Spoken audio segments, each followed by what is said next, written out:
Good morning. Good morning. It is our second day of boot camp, and this is going to be so much more interesting than yesterday. Okay, I know laws are somewhat interesting and we have to know them, but let's be honest, they're boring. At least I had the 5-year-old come visit, right? Right. So, anyway, for those of you who do not know me, I'm Devin. I'm from Homeschool House Calls.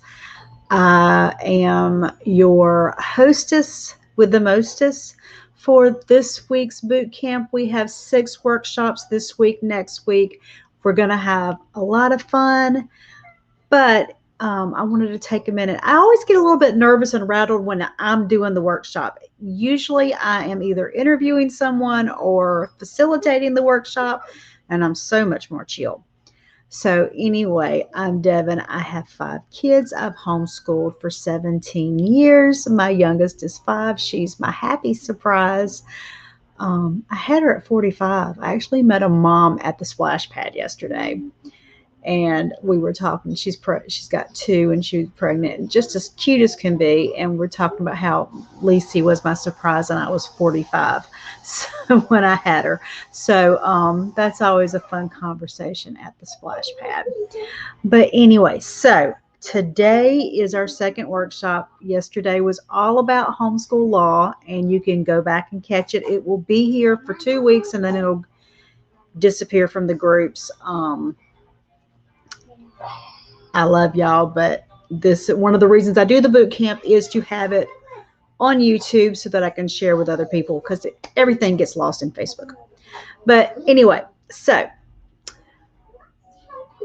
our winner for yesterday. Yesterday we had a giveaway, homeschool consistency. We're going to have it again today. So just hold on and you'll find out how you can get entered into the drawing for today.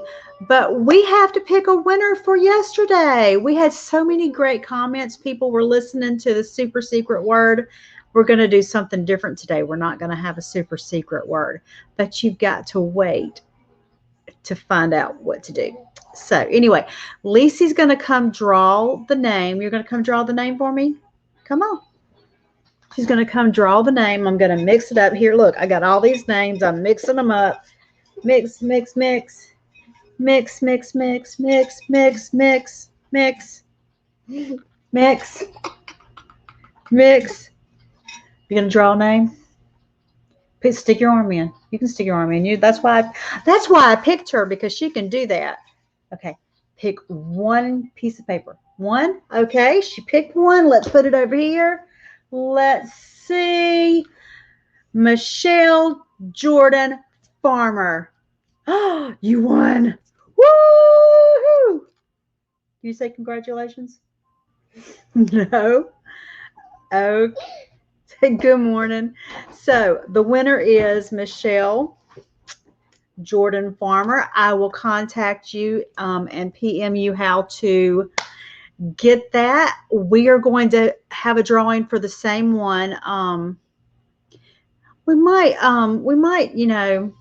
shake it up, and I might give you another one next week. But this week we're going to do just homeschool consistency. It's my newest one. I have e-courses and workshop bundles and boot camps on the website that you can actually buy access to. I'm giving this one away. It's a $20 value. And it is a workshop I did for Heather Bowen. Oh gosh, 6 months ago? No, 3 months, 4 months. I can't remember how long.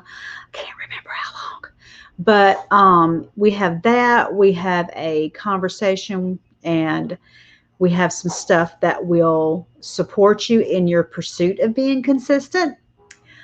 And anything that comes up in the next year to 2 years will be added. When I have a group bundle, a workshop bundle, we usually have a theme. And then I have extra content, some of the free workshops that are from the group.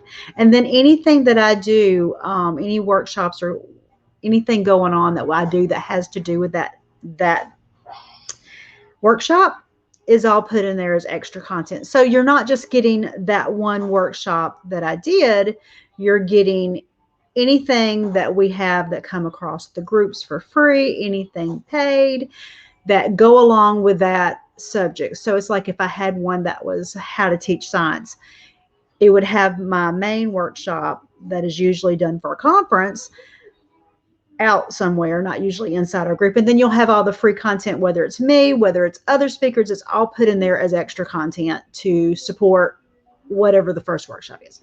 So that's what those are. But anyway, Michelle won Homeschooling Consistency. We're going to give that one away again because it's my newest and it's pretty cool. If I have to, if I say so myself. So anyway, but hold on. What I want you to do, not during the workshop, after the workshop, I want you to comment on what is the one thing as a homeschool mom makes you the happiest. But you have to start posting after I finish the video because I don't want you to think about that and then forget to, listen. So you'll get entered by making comments today, asking questions about our topic. And then I want you to post on what is the thing that makes you the happiest as a homeschool mom. Does that seem too big or too much? I just wanted to have some fun with that. Anyway, so we are talking today. Let me find my workshop. Where's my workshop name? There it is. Okay, so today we're talking about how do I know what to teach my kids? The reason this is a two-part is because it's a big question. We all, obviously, because we're homeschool moms, and teaching our children is one of the biggest thought things that you will have. It's something that you'll go over and mill over all the time. You'll always be wondering, am I doing enough? Am I teaching enough? Am I teaching it right? I mean, it's like we know that this is where we want our children. We know that this is what we need to do, but we tend to doubt ourselves. So we're going to take away some of the doubt and we're going to go through some of the things that have to do with the teaching part. Honestly, it is such a big subject. I can't cover everything. And I apologize first off, but this is one thing that is so big. There's no way to cover it in a boot camp. That's like a year-long pursuit. And one of the reasons we have all the free workshops in the group is to give you continued support on this type of comment, and you can, it's just big. But anyway, so today, part one, what are we going to cover? We're going to cover scope and sequence. We're going to cover how you measure things with your children, placement test, assessment test, standardized testing. That's the big part of our thing.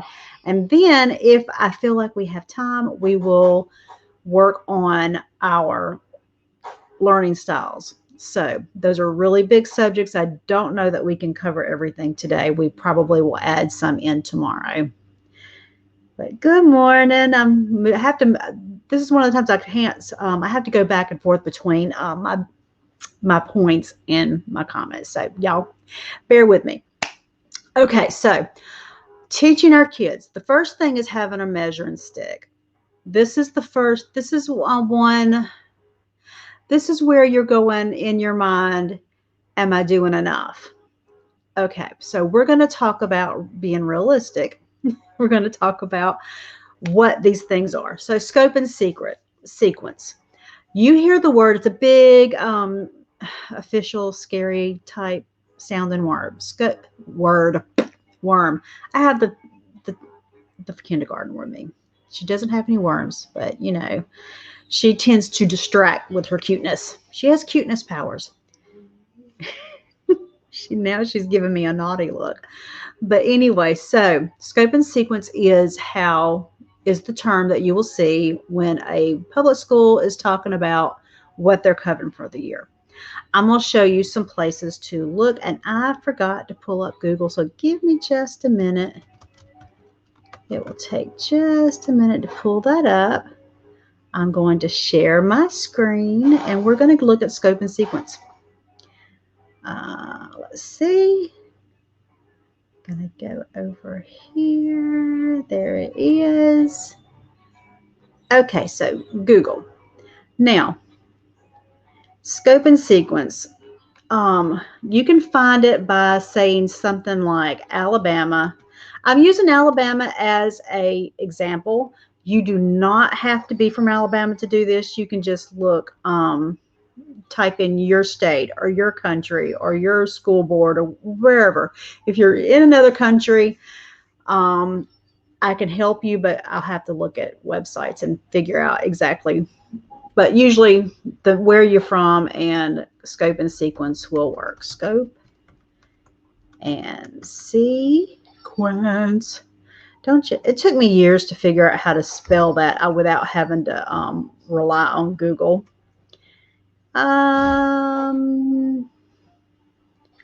Department of Education. Education.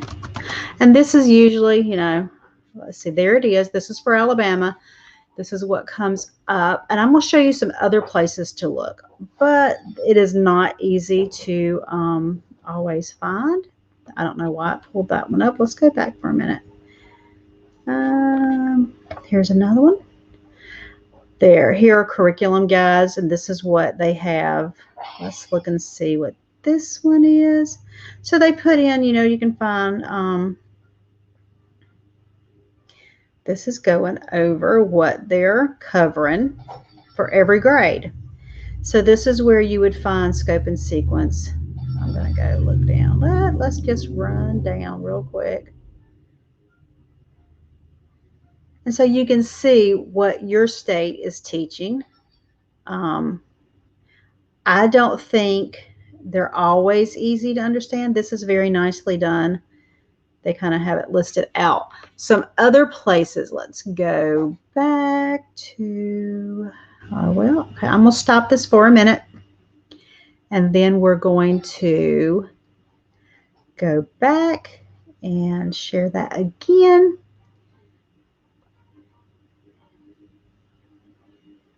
There.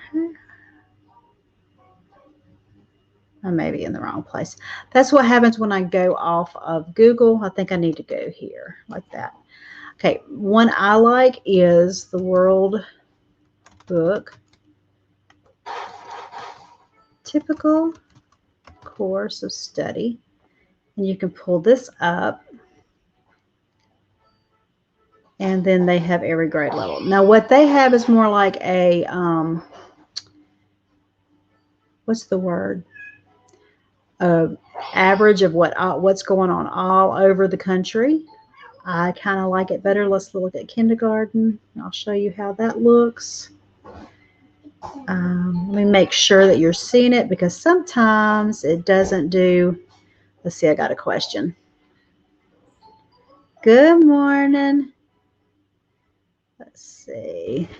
Going back to here where I can move it down. There. So this is where they just have a list almost similar to scope and sequence, but sometimes I feel like this is a little bit less scarier. Now Alabama has upgraded from what they had, and then you just go through and it talks about different ones, and it has products and stuff, but you don't have to do that. But they have reading, writing, listening, speaking, viewing.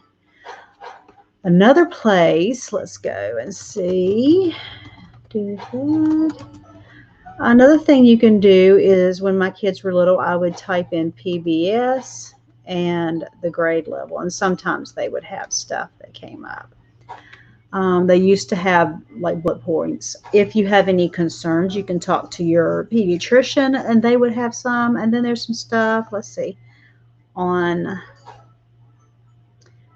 there they have stuff. They have articles and different things. And let's see. This one, ooh, I'm going to have to come back to that one. I'm going to have to come back to that and look at that. That looks interesting. Anyway, let me stop that share for a minute. Those are some of the places that you can look. I'm going to grab a book off the shelf. I forgot to get it. Just a minute. I wish the cute kindergartner was here, but she isn't. He said you need to have someone to look at because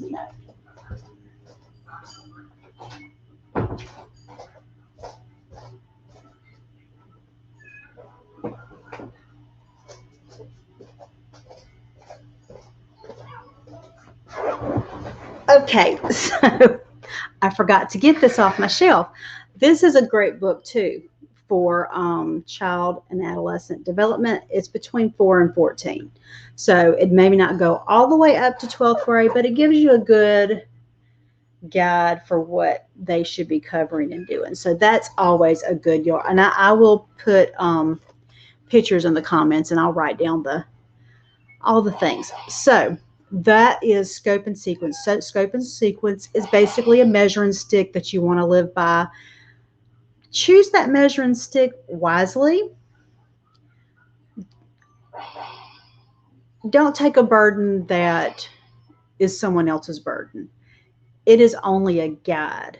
It is not a development rule. If you were worried about your child, you need another guide stick. What milestones? You would look for milestones of what they need to have hit. Scope and sequence is not a guide, is not a milestone. It's not something you worry about. Scope and sequence is about the curriculum. That is all it's ever about. It is about the curriculum and what that grade level should be covering. It is not a milestone. Let's see.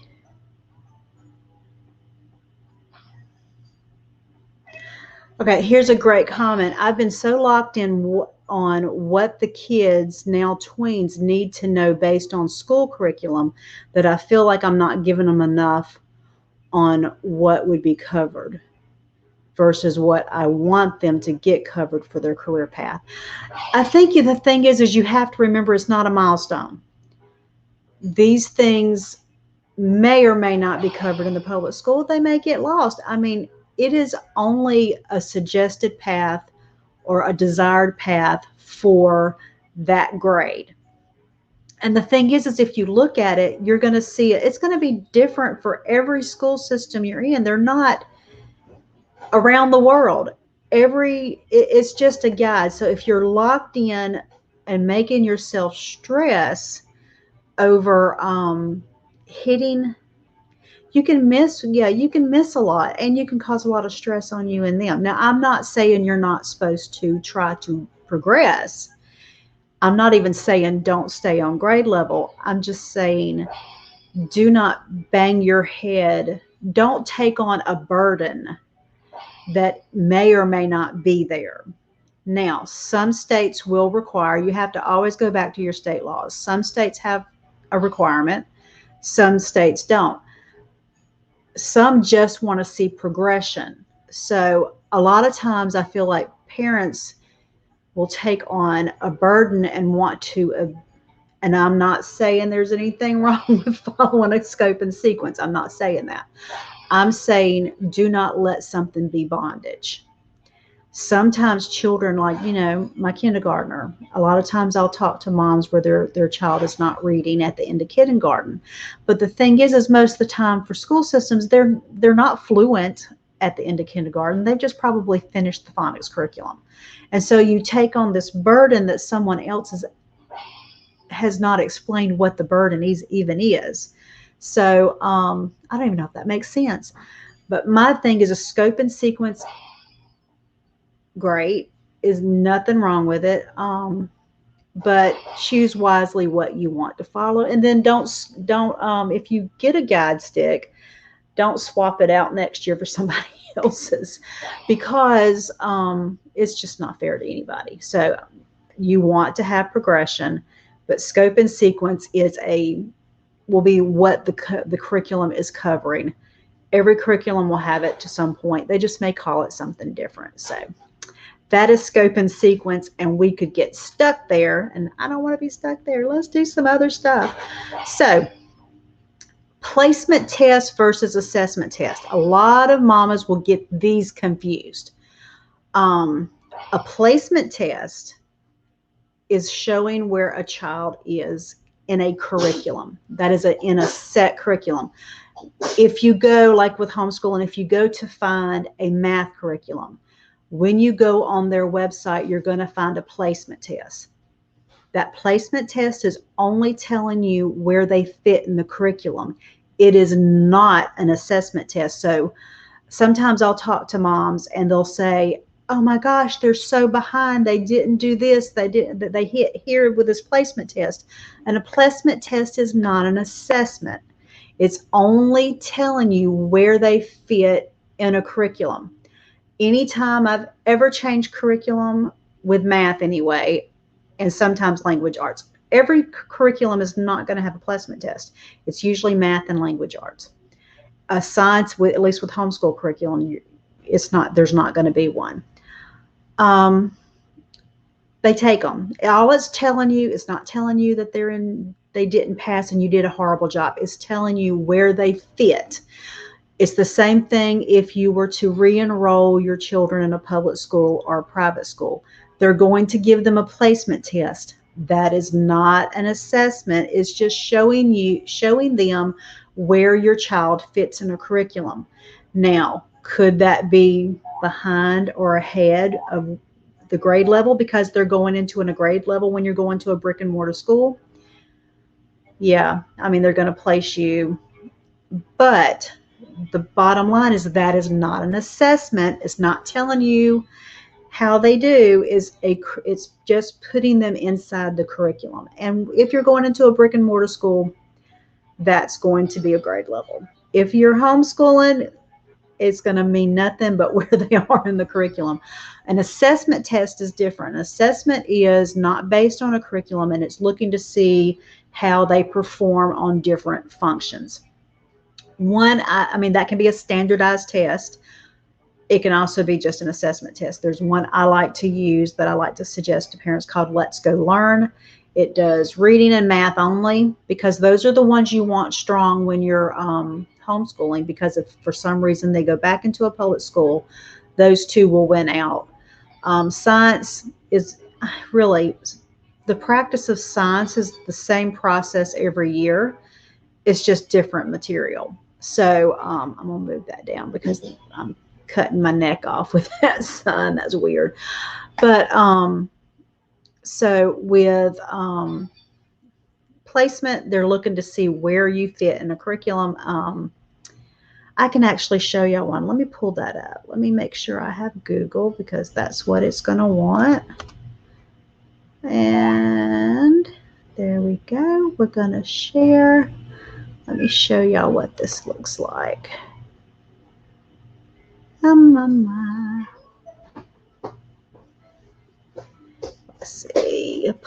see. Math. Math. Well, let's do Saxon's. I've been there lately. Saxon math placement test. You can go here. Let's look. We're going to look at kindergarten or lower grades. Not because, I mean, I could.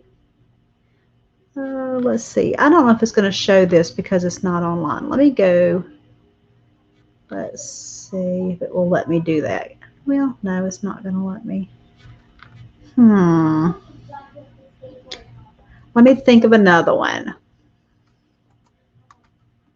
I forgot. I don't think it'll show you the PDF.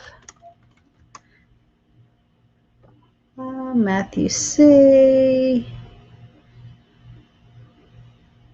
Let's see. Getting started. Placement. Let's see. Will it pull up?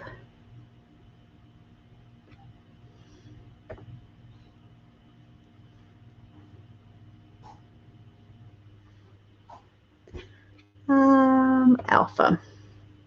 Yeah, there. Now let's see if you can see that. Good, you can see that.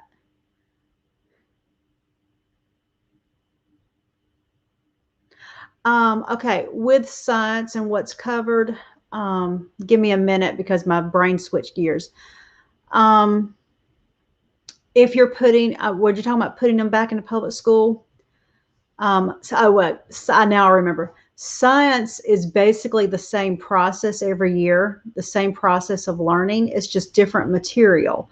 So when you put them back into the public school, you need their English and their math on level, but science can kind of, from what I've seen, I can't guarantee any school system, but because I'm not in the school system, I'm just a homeschool mom. But from what I've seen, that if they're strong in the math and language arts, then even if they did not cover the same material with science, they're usually good. Science is the same process. You're going through the same observations and theories and hypothesis. You're working the same system. It's just covering different material. I view science completely different than I used to after my kids took my first two took the ACT. And what we found is they're giving them information to read on science. Some of it's science they had not even studied. And they had to read they had to basically compute the information into the test. It didn't matter what science they had covered in the past. The information was there. They needed to read the information and know how to read the information and the graphs, and then to answer the questions for the test. And so ACT changed how I thought about science. Now I don't particularly care what order they do it or what science they do, as long as they are doing the process and they are able to, and I make sure that they cover science the way the ACT is set up. I want them to have science for joy. I don't want them to have science for the sake of just covering science. And the reason I feel that way is because I about killed my first two kids following a set and very rigid path, only to have the ACT look completely different than what they had done. So that's how I feel about it. Everybody has a different opinion. You don't have to do things the way I do. But anyway, so let's look at, here's Matthew C's placement test. So this is a placement test. It's not a pass or fail. It's not an assessment. It's just looking to see if the child can cover what is in that level. So that's not pass or fail. An assessment, I'll show you an assessment if I can find the sample. Sometimes I can't find it. I actually pull all these up. Let's actually spell that right, Devin. Let's go learn. Let's see if I can pull this up. This is one that it's very good about showing you what they need to cover. Let's see if they had here's what some of this testing, not the testing. Here it is. This is what it looks like. They're basically assessing where they are and what grade level they're on for each different point. It doesn't really give you a whole grade level. It just tells you with each different individual skill where they test, and then you know whether they need more work on that information. So it's across the board. It's not curriculum specific. So let's go here. We're going to stop that share for a minute. Stop share. So anyway, so that's the difference between placements and assessments. Assessments is showing you what needs to be worked on, where they're at with scope and sequence across the board. It's not usually set to any certain school system. Placement is all about the curriculum and where they fit in a curriculum. So that's that part. Now you know how that is. Let's go back to my banners. I have trouble finding my banners. I forget. Okay, so standardized testing. Now, this is a whole nother ball. Now, depending on what state you live in, you may be required to do standardized testing. That every state's different. Alabama, where I live, does not have standardized testing required. You can do it. Nothing wrong with doing it. Nothing wrong. I mean, nothing wrong. You can do it. Some people want it for security. I usually send people back to Let's Go Learn. It doesn't give, I think that's going to give you more information, but the standardized test can too. It depends on just kind of what you want to see. The reason why I send people to Let's Go Learn is because when you're homeschooling, if you are not covering the same information for the same grade level that you're testing them in, they're not going to do overly well. And you have to cover the same scope and sequence.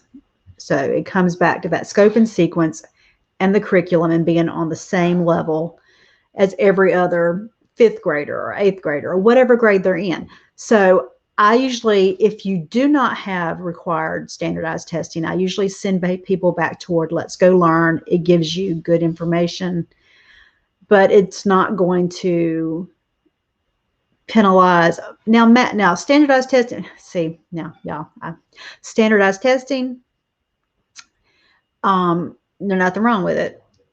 If they're going to say the two, Let's Go Learn and standardized testing, they're going to give you the same basic information, but the standardized testing is going to give you math and social studies and all that extra stuff. But good morning. Okay, let's see. So there are places that you can get standardized testing. Usually you need a proctor. COVID year has changed some things up. There are some places you can get standardized testing that you do at home online. They're timed, they're untimed, and it depends on your state. If you have required testing, you need to find out what testing they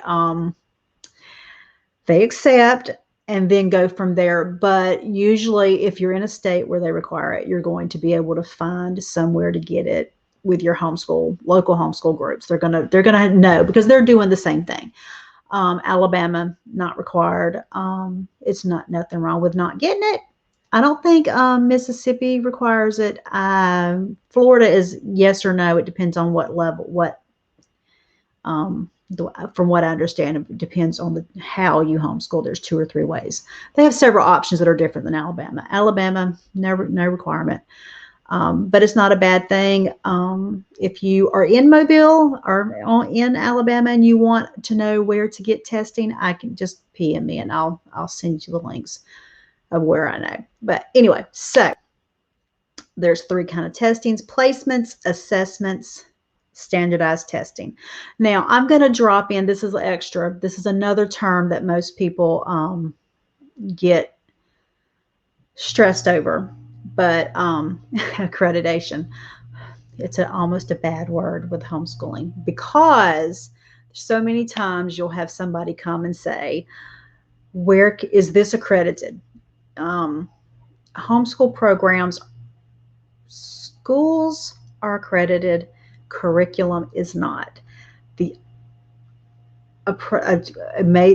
Like God love Rebecca, their school is accredited. The curriculum is not. Curriculum cannot be accredited. It is a curriculum. Accreditation is about the school building and what curriculum the school uses. And I think you have to measure windows and the position of the desk. Accreditation is not easy to get, and it's not easy to keep.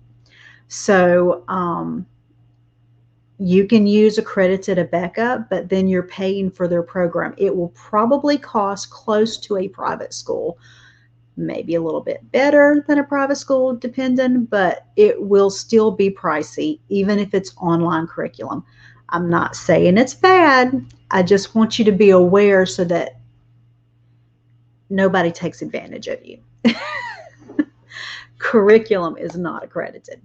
Even some of the public schools in lower bad districts may not be accredited. So when someone comes to you and says, did you use accredited curriculum? That's not a thing. At least I've never seen it. It is the school that's accredited. So that is your explanation on accreditation. It can be a bad word in homeschool communities only because it causes so much frustration and misunderstanding about what it is and how it works. Again, if you want accredited curriculum, I did not say not to do it. I'm just giving you a heads up that it's usually pricey, and that's okay. Also, remember that if you join accredited school, make sure they're filing your legal paperwork. And the reason I say that is because I work with an umbrella school or cover school, depending on what state you're in. They'll call it different things.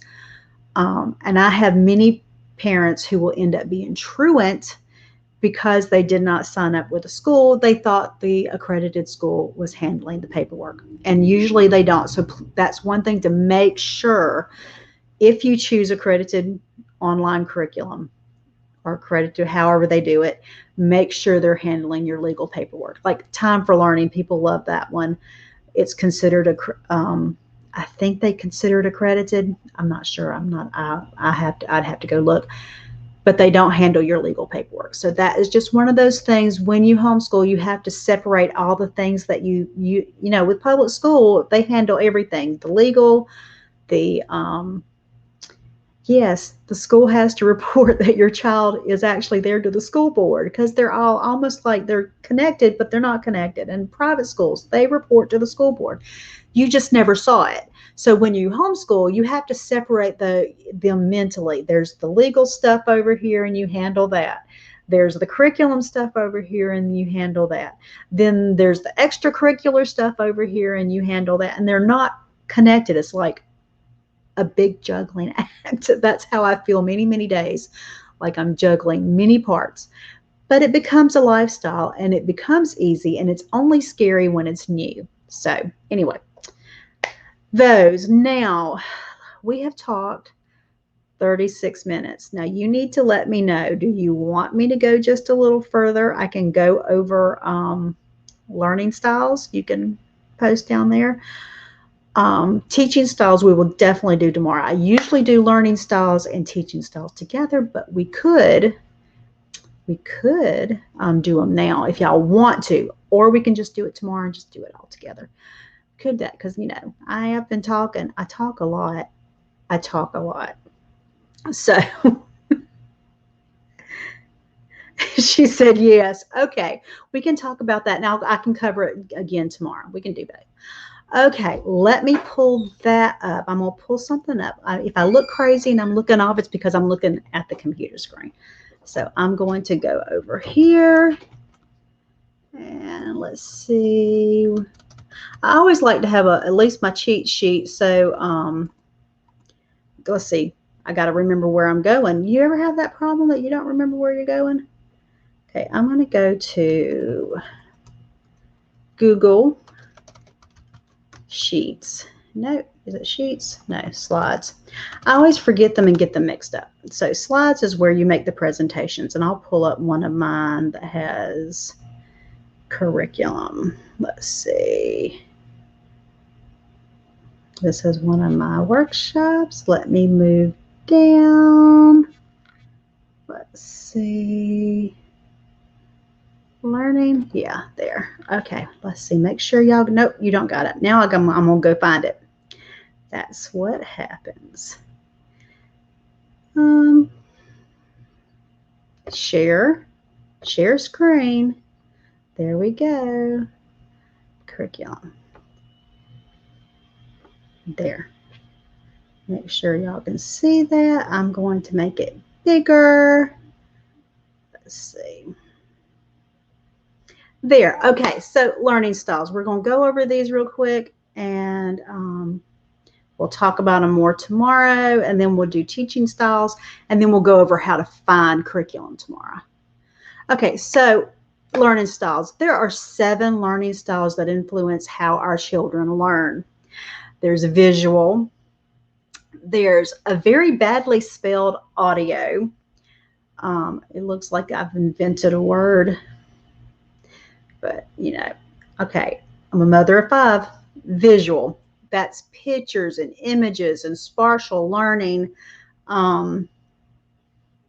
It could be video based, like if they really, really learn through video based. I have one like this. I discovered it when I was trying to do a science that was reading based, and it was just completely going over her head. So we would read the book, and then I would take it and get her videos on YouTube. Well, she blossomed, and the whole information is like she remembered everything. Where did she go? This is a different one. I don't know what she's sitting there. I need her to shut the door. So anyway, visual, that's all the pictures. Then there's audio, it's sound and music, and they could listen to a podcast and get tons out of it. Visual and audio, you can get them kind of confused in this media age because we throw both at our people. But the thing is they're very basically different. One is hearing, and you're hearing it. The other one is images, and you're looking through the eyes. There's verbal. Audio and verbal could probably be very, very intertwined. It's words, speech, writing. That's also can go along with the podcast, but also maybe not. It may be that one-on-one person type thing. So physical, it's hands, body, touch, needing to touch things and try things. But and the thing is you'll have blends of these learning styles. So you can see several that working together. Logic, reasoning systems. Now I have my girl who is very verbal and audio. She's goes very both into those, and speech and listening, but she's also very logical in her reasoning. So she liked textbooks and lectures and all sorts of stuff like that. There's social. That means they learn better in groups. I do have one that did that, sorta. He liked doing that way, but also he got into a little bit too much trouble because he was very social. Then solitary, that's someone who works alone and does self-study. That is my logical audio girl. She likes to work alone. She does a lot of self-study. And these are my two graduates. So let me make sure, see if there's any questions. Let me see. So those are the 7 basic learning styles. I am going to go back over them tomorrow. We will go a little bit more in detail, and I'll have some of my resources off the shelf. And that is what we will do tomorrow because it's so much fun. So anyway, so we'll keep this short. Now, how do you enter the drawing? I'm going to remind you.